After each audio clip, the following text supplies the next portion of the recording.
செல்ல வேண்டும். குறுகிய பாதையில் அவ்வாறு செல்லும்போது, இடைவெளியில் எத்தனை கட்டங்களை கடந்து செல்ல நேரிடும் என்று கேட்டிருக்காங்க. ஆரம்ப கட்டம் இதாம். ஆரம்ப கட்டம் இது. இறுதி கட்டம் இது. இதிலிருந்து இதுக்கு போகக்குள்ள சமமான நிலற்றிய பகுதிகளுக்கூட போக முடியாதாம். அந்த மட்ட வழிகளினூடாக போகக்குள்ள. எது இல்ல அதாவது இறுதி கட்டம், ஆரம்ப கட்டம் தவிர இடையில இருக்கிறது இடையில இருக்கிற சதுரங்கள் எத்திரண்டு எண்ணணும், அ எந்த வழிலண்டா மிக குறைஞ்ச கட்டங்கள் உள்ள வழில.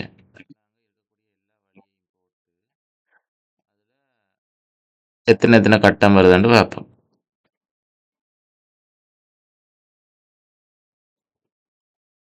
முதலாவது இங்க இந்த பக்கமா வந்து இப்படி போகலாம் ஒரு வழி. 2வது வழி இதிலேயே இப்படி மேலால போகாம இங்க இப்படி 2 வழி.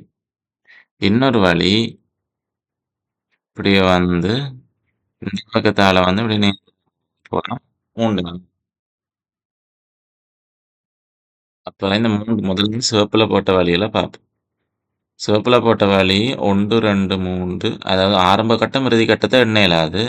நடுவுல இருக்கிற கட்டங்கள தான் எண்ணணும். அப்ப ஆ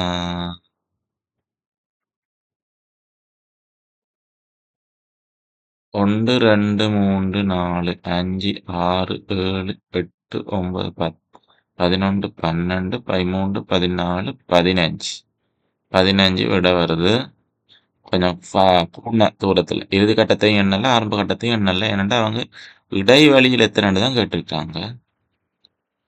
அடுத்தது அப்பம் இன்னொன்றுக்கு அதுவே இங்கால அதாவது சிவப்புல கீழால போனதுண்டா 1, 2, 3, 4, 5, 6, 7, 8, 9, 10, 11, 12, 13, 14, 15. அதுக்கும் 15 தான் வருது. வேற வழிய பார்த்தோம்டா இங்கால பார்ப்போம். ஆரம்பத்தை எண்ணக்கூடாது. 1, 2, 3, 4, 5, 6, 7, 8, 9, 10, 11. 11 வருது. 3 வழி இருக்கு. 2ல 15, 1ல 11. எனவே குறுகிய வழி இந்த 11 இருக்கிறதா தான் இருக்கும். அந்த விட முதலாவது விடையாத்தான் இருக்கும். எனவே விட 1, 11.